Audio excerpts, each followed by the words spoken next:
Surgeon क्या, उनके तो मेरे को लगता है कि जितने मंत्री हैं वो इस बार चुनाव जो लड़े हैं, तो मुझे लगता है कि वो स्थिति में नहीं है कि वो दोबारा विधानसभा का रास्ता पा सके। मुख्यमंत्री के दावेदार कौन होता है? मुख्यमंत्री का दावेदार पहले उसको विधायक बनना पड़ता है। जो भी विधायक बनता है कांग्रेस पार्टी में वो सब मुख्यमंत्री पद के दावेदार हैं। 2017 में मुख्यमंत्री प्रेम कुमार धूमल जी, पूर्व मुख्यमंत्री धूमल जी को डिक्लेयर कर दिया कि भारतीय जनता पार्टी के मुख्यमंत्री का चेहरा प्रेम कुमार धूमल जी होंगे। वो विधायक नहीं बन पाए। जब वो विधायक नहीं बन पाए तो मुख्यमंत्री नहीं बन पाए, और मुख्यमंत्री का दावा पेश करता है तो वो कांग्रेस का प्रत्याशी कोई भी मुख्यमंत्री का दावा पेश कर सकता है और उसका अधिकार है, ये वो उसका अधिकार है। उसके बाद विधायकों की राय ली जाती है, हाईकमांड से आशीर्वाद लिया जाता है और फिर मुख्यमंत्री के पद की घोषणा होती है। तो हम सबको अभी 8 तारीख के परिणाम का इंतजार है। 8 तारीख के बाद सभी विधायक हम सब लोग मिलकर बैठेंगे। एक ही पार्टी के लोग हैं, कोई दूसरी पार्टी के लोग तो है नहीं। आपस में विचार विमर्श करेगा, जिस पर विधायकों की राय बनेगी, जिस पर हाईकमांड का आशीर्वाद होगा, उसको सब सोच समझ कर हाईकमांड फैसला करती है। प्रदेश से बाहर ले जाकर हमने क्या करना है? हमें तो जब विधायक दल की बैठक होगी सबको आना पड़ेगा। तो इसलिए इस चीजों से घबराने की जरूरत नहीं। हाउस ट्रेडिंग तब होती है जब कोई पार्टी में बिखराव हो। आजकल पार्टी में कोई बिखराव नहीं है, सभी कैडर के लोग हैं, सभी ऑर्गेनाइजेशन से लोग हैं। कईयों की पीढ़ियां कांग्रेस पार्टी में अपनी सब कुछ कर चुकी है। भूषण ज्वेलर्स, अनमोल रिश्तों के लिए। देखिए, अब तो इंतजार की घड़ियां खत्म होने वाली है और निश्चित तौर पर जो हिमाचल प्रदेश में 8 तारीख को परिणाम आएगा तो कांग्रेस की पूर्ण बहुमत की सरकार बनेगी। हम पूर्ण बहुमत से लैंडस्लाइड विक्ट्री की तरफ जाएंगे। अब कुछ दिनों बाद आपके पास परिणाम सामने आने वाला और कांग्रेस की सरकार बनना निश्चित है, ये तय है।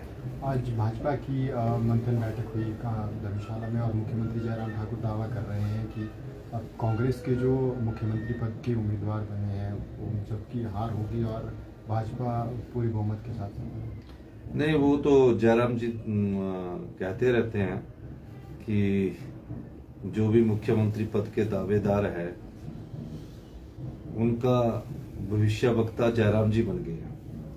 कांग्रेस पार्टी ने तो मुख्यमंत्री का चेहरा घोषित ही नहीं किया, तो उनको क्या पता है कि कौन दावेदार है।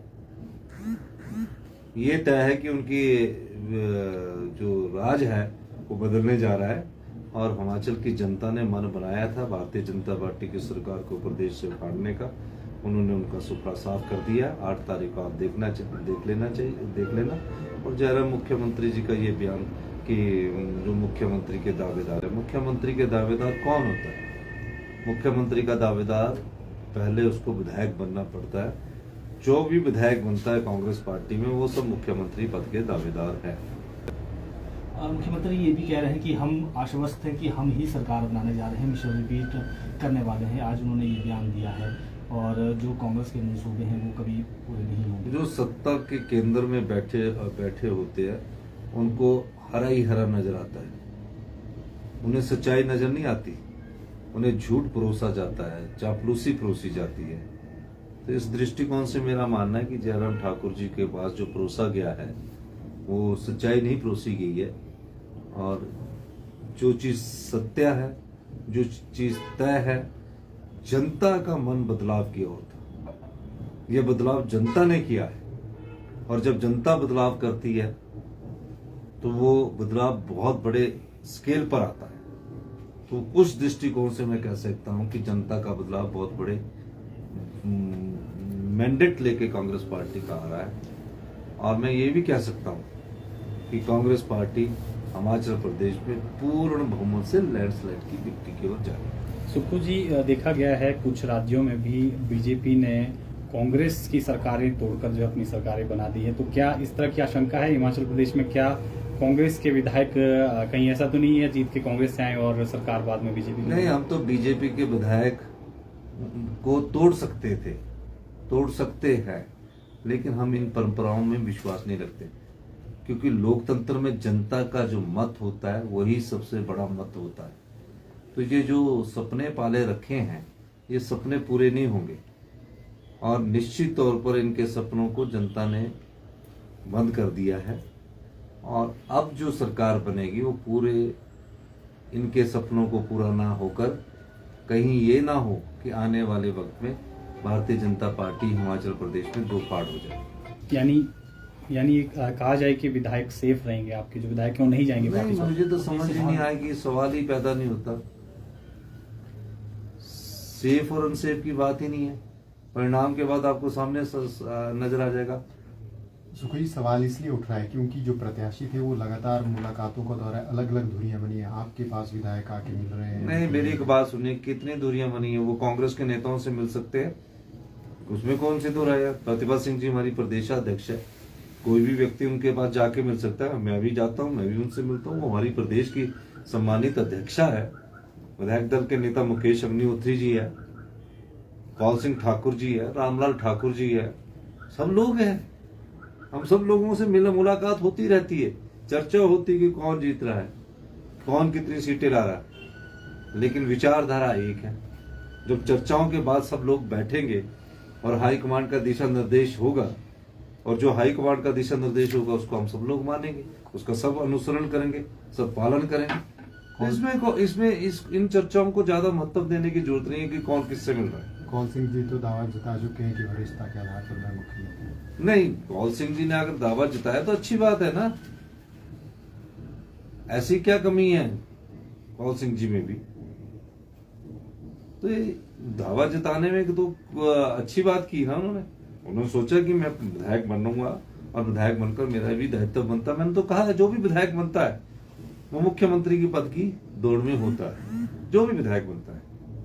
कोई पहली बार भी विधायक बने वो भी मुख्यमंत्री की दौड़ में होता है, क्योंकि उसकी एलिजिबिलिटी विधायक बनना है। जिस तरह किसी परीक्षा में बैठने के लिए अगर पुलिस की भर्ती होती है तो उसमें मिनिमम एलिजिबिलिटी क्या होती है? +2। 10वीं वाला नहीं बैठ सकता पुलिस भर्ती के मामले में। तो उसी तरह मुख्यमंत्री बनने के लिए एलिजिबिलिटी क्या होती है? विधायक बनना। 2017 में मुख्यमंत्री प्रेम कुमार धूमल जी, पूर्व मुख्यमंत्री धूमल जी को डिक्लेयर कर दिया कि भारतीय जनता पार्टी के मुख्यमंत्री का चेहरा प्रेम कुमार धूमल जी होंगे। वो विधायक नहीं बन पाए। जब वो विधायक नहीं बन पाए तो मुख्यमंत्री नहीं बन पाए। तो इस दृष्टिकोण से भी देखना चाहिए कि कोई मुख्यमंत्री बनता है और मुख्यमंत्री का दावा पेश करता है तो वो कांग्रेस का प्रत्याशी कोई भी मुख्यमंत्री का दावा पेश कर सकता है और उसका अधिकार है, ये वो उसका अधिकार है। उसके बाद विधायकों की राय ली जाती है, हाईकमांड से आशीर्वाद लिया जाता है और फिर मुख्यमंत्री के पद की घोषणा होती है। तो हम सबको अभी 8 तारीख के परिणाम का इंतजार है। 8 तारीख के बाद सभी विधायक हम सब लोग मिलकर बैठेंगे। एक ही पार्टी के लोग हैं, कोई दूसरी पार्टी के लोग तो है नहीं। आपस में विचार विमर्श करेगा, जिस पर विधायकों की राय बनेगी, जिस पर हाईकमांड का आशीर्वाद होगा, उसको सब सोच समझ कर हाईकमांड फैसला करती है। सर, जब 8 को रिजल्ट आएंगे और क्लियर मैंडेट आता है तो हम माने कि जो हॉर्स ट्रेडिंग की जो बातें हो रही है उसके डर से विधायकों को प्रदेश से बाहर ले जाने, नहीं, बिल्कुल गलत है। कोई हॉर्स ट्रेडिंग की बात ही नहीं है, ना ही प्रदेश से बाहर ले जाने की बात नहीं है। कई लोग होते हैं जो इस प्रकार की बातों को उठाते हैं, लेकिन मेरा ये मानना है कि इस प्रकार की कोई बात ही नहीं है। प्रदेश से बाहर ले जाकर हमने क्या करना है? हमें तो जब विधायक दल की बैठक होगी सबको आना पड़ेगा। तो इसलिए इस चीजों से घबराने की जरूरत नहीं। हॉर्स ट्रेडिंग तब होती है जब कोई पार्टी में बिखराव हो। आजकल पार्टी में कोई बिखराव नहीं है, सभी कैडर के लोग हैं, सभी ऑर्गेनाइजेशन से लोग हैं। कईयों की पीढ़ियां कांग्रेस पार्टी में अपनी सब कुछ कर चुकी है। तो इस प्रकार की निरर्थक बातें मीडिया के माध्यम से जो षड्यंत्रकारी उठा रहे हैं, हम तो उन षड्यंत्रकारियों को भी पर्दाफाश करेंगे। ये कांग्रेस पार्टी है, कांग्रेस पार्टी ने सामूहिक नेतृत्व में चुनाव लड़ा है और हाथ का निशान जिसके पास था वो एमएलए बनने जा रहा है। तो हाथ के निशानों वालों की तो हॉर्स ट्रेडिंग होगी नहीं। जो कोई एक आधा आजाद के साथ हॉर्स ट्रेडिंग करेंगे, पर उनके सरकार, उनके तो इतनी कम सीटें आने वाली कि उतनी हॉर्स ट्रेडिंग के लिए उनके पास आदमी नहीं होंगे। उनका ना टूटन हो जाए भारतीय जनता पार्टी का। हमारे साथ भारतीय जनता पार्टी के विधायक भी संपर्क में हैं, अगर जरूरत पड़ी तो हम उनको भी कर सकते हैं, लेकिन हम लेना नहीं चाहते। इस प्रकार की प्रैक्टिस में हम पढ़ना नहीं चाहते। सर, जो न्यू पेंशन कर्मचारी, हमने देखा कि चुनाव के दौरान खुलकर उन्होंने एक तरह से मदद की है, उन्होंने बातें भी अपनी कही है। अब वो याद भी दिला रहे हैं कि अगर कांग्रेस सत्ता में आती है तो बिल्कुल अच्छा है, उनकी अच्छी बात है, वो याद दिला रहे हैं। विकास की गाथा जो हिमाचल प्रदेश में सरकारी कर्मचारी और सरकारी अधिकारियों ने लिखी है, उनका अधिकार बनता है। और श्रीमती प्रियंका गांधी जी तो उनके ओपीएस वाले जो सोलन में पहली रैली थी उसमें बैठने गई थी। और मैं आपको बताऊं, ये जो चुनाव है, जो बड़ी महत्वपूर्ण बात है, इस श्रीमती प्रियंका गांधी जी के दिशा निर्देश, उनकी रणनीति के तहत लड़ा गया।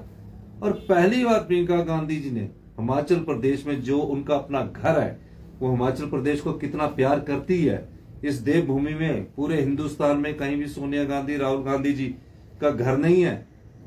एक ही घर है पूरे हिंदुस्तान में, प्रियंका गांधी जी का ये घर है। और उन्होंने जिस प्रकार सोलन रैली के बाद पीछे मुड़कर नहीं देखा, हिमाचल प्रदेश में जो भी रणनीति उन्होंने बनाई, उसके माध्यम से आज कांग्रेस पार्टी चुनाव जीत रही है। और ये पूरा श्रेय प्रियंका गांधी जी को जाता है, उनकी सोच को जाता है, उनकी सूझबूझ को जानता है, जिसके कारण आने वाले समय में कांग्रेस पार्टी की सरकार बन रही है।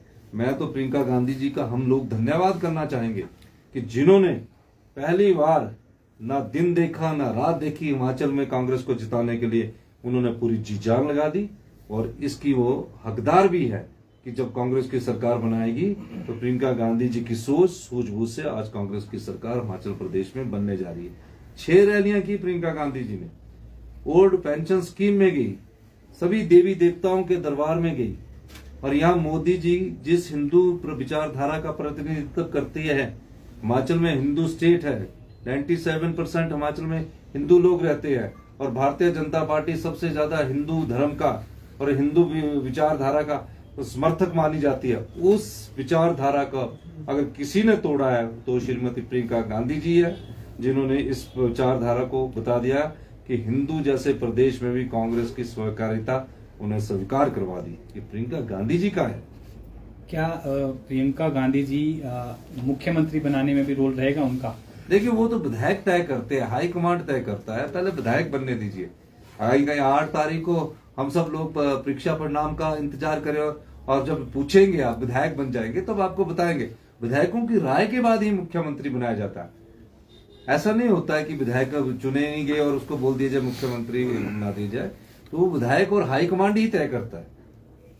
पर मैं प्रियंका गांधी जी को इसलिए श्रेय देना चाहता हूं कि सबसे बड़ी पहली रैली, ऐसी ऐतिहासिक रैली सोलन के ठोडो ग्राउंड में हुई, और जिस संख्या में लोग वहां आए और जिस तरह के भाषण में उन्होंने कहा कि हम सरकारी कर्मचारियों को ओल्ड पेंशन स्कीम देंगे, दावे के साथ कहा।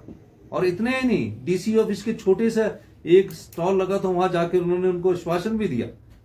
तो एक लहर जो प्रियंका गांधी ने हिमाचल कांग्रेस पार्टी को एकजुट करने में और एक लहर लाने में जो योगदान दिया, वो बड़ा महत्वपूर्ण योगदान है। जो ये धर्मशाला में आज बैठक हुई है बीजेपी की, इसमें लगभग 1 दर्जन से अधिक जो कैंडिडेट थे वो मौजूद नहीं थे 68 में से। तो इसको किस तरह से देख रहे हैं? क्या एक तरफ बीजेपी दावा कर रही है कि हम जीत रहे हैं और कैंडिडेट ही इस बैठक में नहीं आ रहे हैं? नहीं, वो तो आपको खुद ही पता है। मैं बीजेपी की मंथन बैठक पर तो टिप्पणी तब करूंगा जब वो कोई विचार उनके वापस आएंगे। अब उनकी अपनी मंथन बैठक है, और जो भी पार्टी होती है उसकी मंथन बैठकें चली रहती है। हमारी मंथन बैठकें चलती है, उनकी मंथन बैठकें चलती है। 1 दर्जन क्या, उनके तो मेरे को लगता है कि जितने मंत्री हैं वो इस बार चुनाव जो लड़े हैं, तो मुझे लगता है कि वो स्थिति में नहीं है कि वो दोबारा विधानसभा का रास्ता पा सके।